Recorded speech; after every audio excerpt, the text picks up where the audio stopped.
Assalamualaikum warahmatullahi wabarakatuh. Kembali lagi bersama saya Suci. Kali ini saya bersama Kisodo Bono. Oke ya, karena banyak permintaan dari sedulur-sedulur yang ada di rumah, ini request Ki. Ya. Jadi saya pengen podcast lagi sama Kisodo. Siap. Di sini kita akan lebih mengenal lagi dengan Kisodo. Sebenarnya Kisodo tuh siapa sih gitu kan ya? Boleh ceritain Ki, sebenarnya Kisodo tuh siapa sih sebenarnya? Kisodo tuh siapa gitu?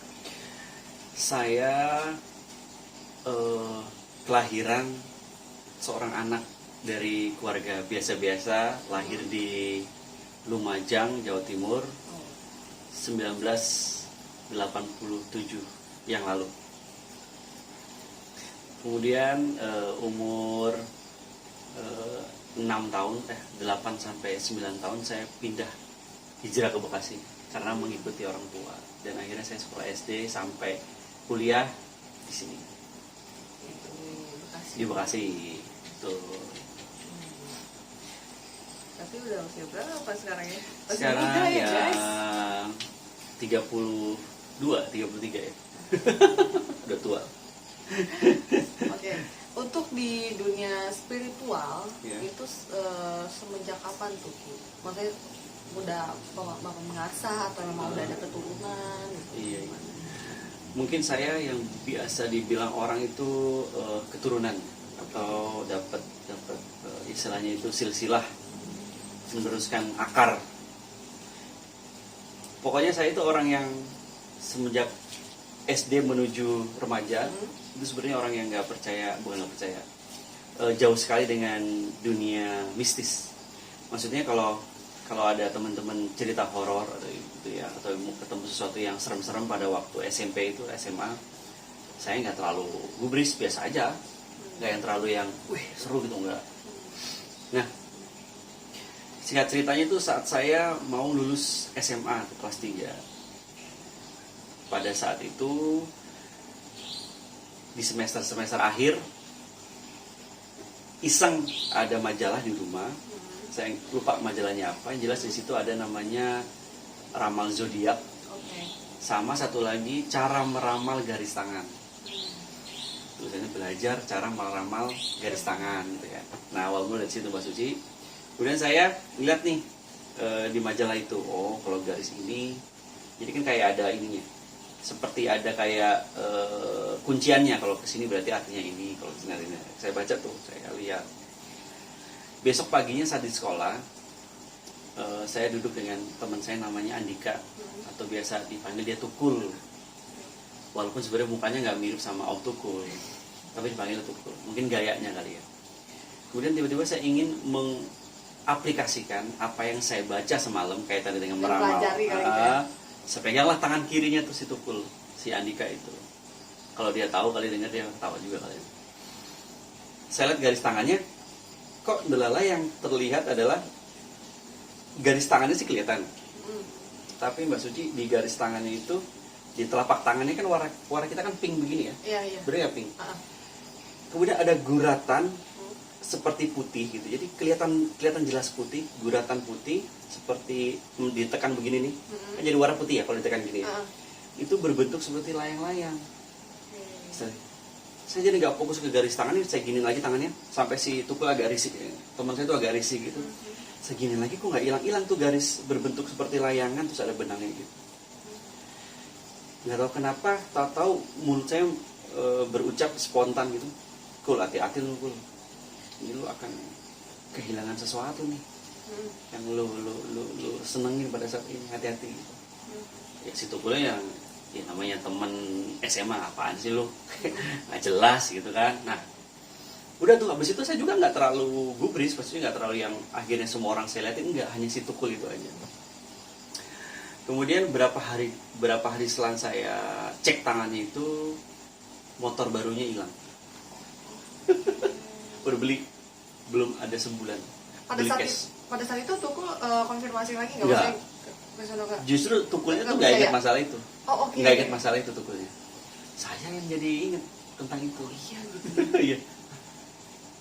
Apa jangan-jangan gitu ya. Nah, dari situ saya kayak merasa, wih, apa kebetulan bagaimana ya? Akhirnya sering ngeliatin tangan teman-teman tuh. Coba coba lagi dan semua terbukti apa yang saya ucapkan. tepat berarti ya. Pokoknya kejadian lah, akhirnya kejadian. Jadi simbol-simbol itu saya artikan di tangan teman-teman itu, akhirnya rame itu satu sekolah. Satu sekolah rame, akhirnya rame tuh cewek-cewek tuh kan suka bisa diramal-ramal gitu. Akhirnya tuh, tapi setiap orang beda-beda gambarnya. Dan itu bisa berubah per seminggu atau per 5 hari berubah garis tangannya. Nah, sampailah informasi heboh ini ke luar dalam lingkup sekolah nih. Kan kalau kita ngeramal-ngeramal di warung depan sekolah. Jadi pas jam istirahat kita keluar gitu ya. Di situ adalah ibu-ibu yang suka nongkrong juga di warung tempat kita nongkrong juga. Dengerlah ibu-ibu itu, ibu-ibu komplek nih. Iseng lah minta saya lihat juga. Akhirnya kan saya percaya diri karena setiap orang saya lihat ada gambar itu. Saya juga nggak ngerti kenapa, sampai waktu itu saya nggak pernah bertanya kenapa kok bisa.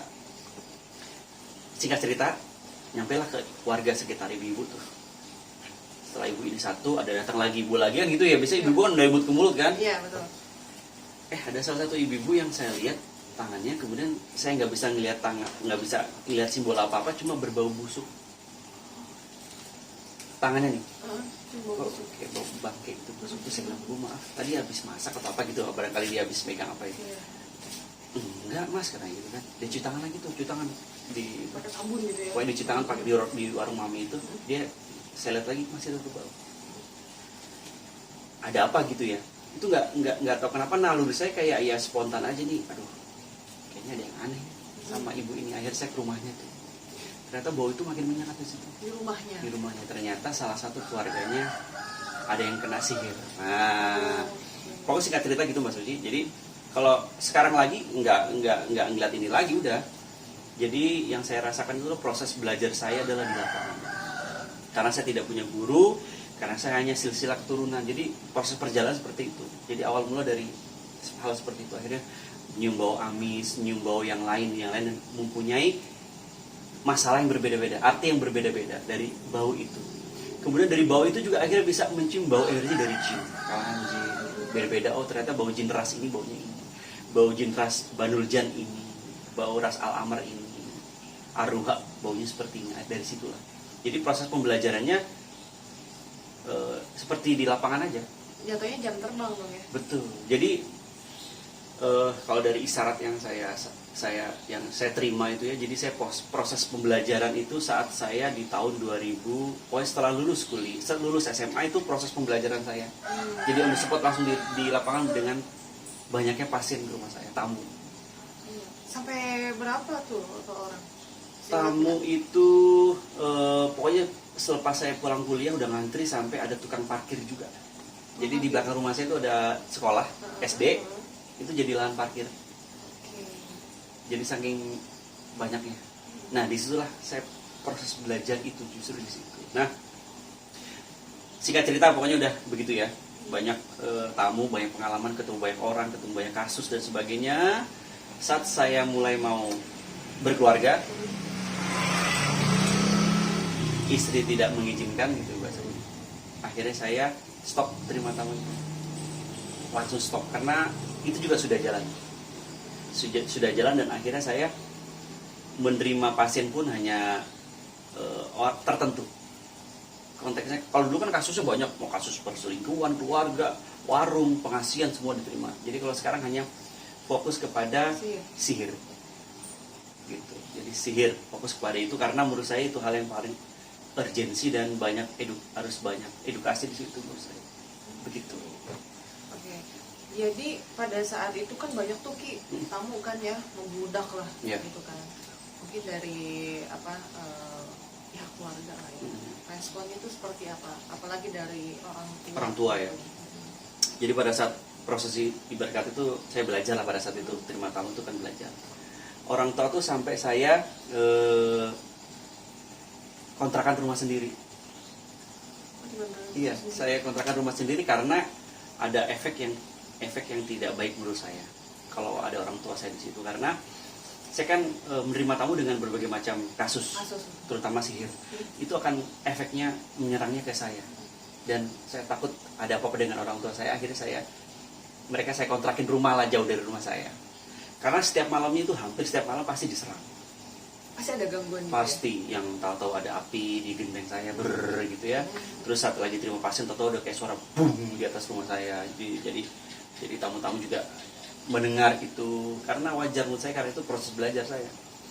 Akhirnya saya bisa tahu ini sihir dari mana, ini sihir kalangan mana, ini sihir untuk apa. Akhirnya tahu dari proses itu.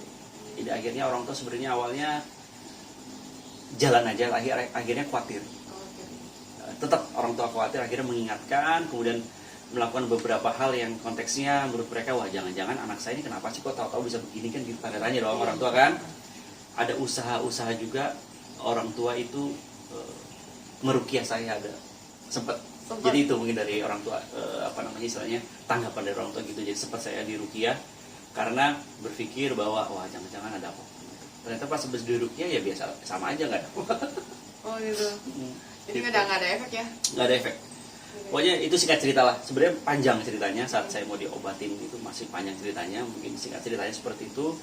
Keluarga awalnya juga kaget, kemudian coba untuk berusaha lah untuk, Ya. takutnya ada jin yang masuk. Kok bisa ngobatin orang gitu. Gitu. Tapi kan pada saat itu kan pasti ya tetangga-tetangga kan banyak tuh. Biasanya kan kontranya dulu. Karena ada tetangga yang nyinyir atau gimana gitu.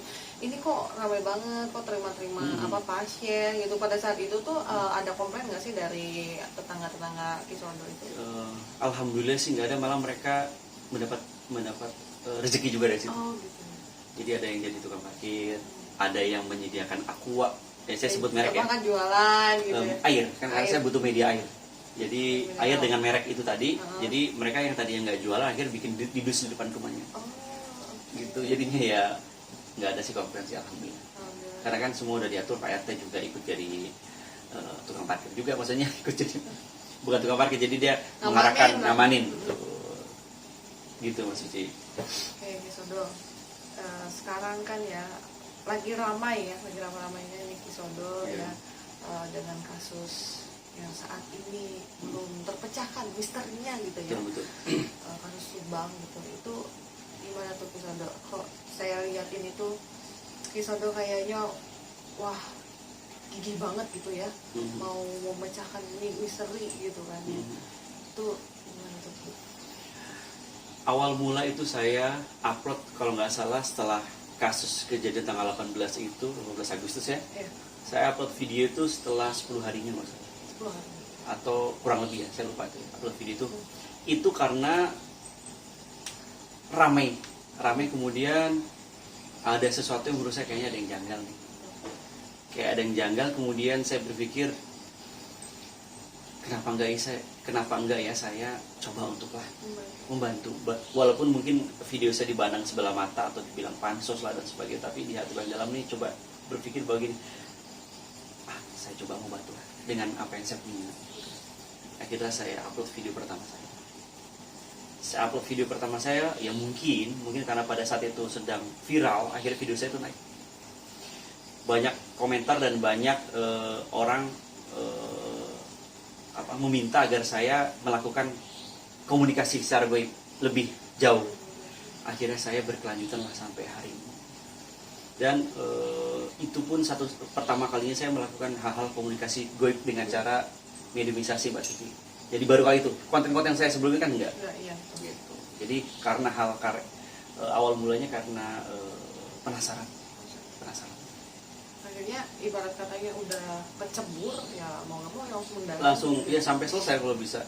Dan gitu, dan delalahnya juga ada feedback dari pihak keluarga. Ternyata saya juga nggak tahu gitu kenapa kok ada feedback dari pihak keluarga yang memang menghubungi saya untuk minta tolong. Dengan kasus ini kan pasti ya banyak ininya lah. Apakah itu sudah dipikirkan ya sama Kisodo gitu? Konsekuensinya nanti apa yang pasti katanya ya amit-amit lah ya, nanti takutnya nggak gimana kan ini kan udah boy begini urusannya kan ngeri banget gitu Ki gitu. Berita ini sudah seluruh Indonesia tahu lah ya. Iya, kayaknya keluar juga kayaknya udah apa gitu. Iya. Itu gimana Ki? Kalau Apa udah saya dipikirin sama Aki? pasti dong, pasti. Saya jadi membuat konten juga nggak sembarangan. Saya harus mempertanggungjawabkan setiap konten yang saya upload di YouTube. Jadi saya juga harus menghargai aturan-aturan juga dari pihak yang memang berwenang menangani kasus. Makanya saya selalu menampilkan hal-hal yang memang kenyataannya seperti itu. Dan kalau seandainya ada sesuatu yang ditampilkan itu menyinggung atau mengganggu proses penyidikan, saya akan cut. Maksudnya tidak akan saya tampilkan. Jadi saya mengupload video berdasarkan apa yang saya rasakan, penglihatan secara goib yang saya punya, itulah yang saya tampilkan dan insya Allah bisa dipertanggungjawabkan. Makanya mungkin dari pihak keluarga ada yang merasa istilahnya mungkin benar juga atau bagaimana gitulah ya pikiran mereka. Akhirnya pihak keluarga coba untuk menghubungi saya, ya barangkali bisa sedikit menguak misteri siapa sih pelakunya, seperti itu. Jadi saya rasa apapun yang saya tampilkan bisa saya pertanggungjawabkan. Tapi ya intinya tidak melangkahi, sekarang kan menjadi polisi ya, tidak Mabes melangkahi. Polri dan Polda semua udah ikut di kasus ini. Yang penting tidak melangkahi itu ya. Betul. Ya kita sama-sama ikhtiar ya, mudah-mudahan Ya. segera selesai ya, Betul. kasihan juga ya Betul. untuk apalagi pihak keluarga ya, karena kan sadis banget Ya. ya. Termasuk salah satu pembunuhan yang sadis. Karena saya juga bertemu pihak keluarga, sangat terasa sekali nuansa sedih, Sedih orang. sakit hati dan marah. Sampai mereka selalu bercerita, ngobrol dengan kami itu di situ, selalu mengeluarkan air mata. Jadi ya tampak terasa sekali istilahnya sakitnya kehilangan sanak keluarga, sanak famili. Mungkin untuk langkah selanjutnya apa yang akan Kisodo lakukan ya? Iya. Oke.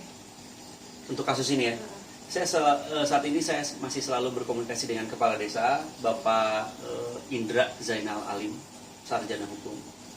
Jadi beliau, saya sama beliau selalu berkomunikasi, selalu istilahnya memantau perkembangan kasus. Kemudian saya juga menjalankan apa yang memang saya janjikan gitu kepada pihak keluarga. Ya mudah-mudahan kita semua berdoa apa yang saya lakukan ini tidak lain tidak bukan hanya karena memang ingin memenuhi keinginan dari keluarga korban, teman-teman. Seperti itu Pak Suci. Jadi masih dalam proses pemantauan saya, atau dalam arti kata masih berjalan nih. Tapi sekali lagi walaupun demikian kita tetap harus juga mengikuti proses penyidikan dari pihak keluarga. Ikutin alurnya ya. Ikutin alurnya. Ya oke Ki, terima kasih banyak Ya. buat waktunya, kesempatannya buat mau berbagi cerita lah ya dengan saya, apalagi buat teman-teman yang ada di rumah juga. Ya mudah-mudahan lah ya kasus yang Aki sekarang pegang ini yang mudah-mudahan sudah selesai ya. Amin, cepat selesai. Kita Doakan bersama. ya teman-teman. Ikhtiar lah, sama-sama ikhtiar ya, semuanya kita bantu doa buat teman-teman yang semuanya ya. Ya kasusnya segera selesai gitu, karena kasihannya ya keluarganya. Oke Kisodo, terima kasih banyak. Ya sama-sama Mbak Suci. Sudah mampir di channel Misteri Mbak Suci ya. Kira-kira Sukses kalau terus. misalkan teman-teman suka dengan cerita-cerita bareng Kisodo ya, boleh nanti kalau di kolom komentar ya, part 2-nya. Mau nggak part 2 Ki, kira-kira Ki? Boleh. Boleh ya. Boleh. Barangkali ada pertanyaan dari teman-teman. Buat teman-teman yang belum tahu Kisodo siapa, silahkan mampir ke channelnya Kisodo Bono official. Kisodo Bono Official. Oke, mampir ya, jangan lupa ke channelnya Kisodo Bono official yang belum mampir. Jangan mampir aja, apa Ki? Subscribe. Kemudian simak satu persatu videonya. Oh gitu. Tombol loncengnya dipencet, Diaktifkan, ya biar sedulur dapat notifikasi video-video terbaru dari Kisodo Bono. Jangan lupa juga yang belum subscribe di channel Misteri Mbak Suci, silahkan subscribe ya. Oke teman-teman, mungkin cukup ya Kisodo. Ya. Nanti kalau teman-teman suka, kita part 2 ya. Akan membahas apa kira-kira, nantilah ya part 2-nya. Oke teman-teman, terima kasih banyak semuanya. Semoga teman-teman yang ada di rumah diberikan kesehatan, dilancarkan rezekinya, Amin, dilancarkan amin. segala urusannya. Saya Suci pamit undur diri. Wabillahi taufiq wal hidayah. Wassalamualaikum warahmatullahi wabarakatuh.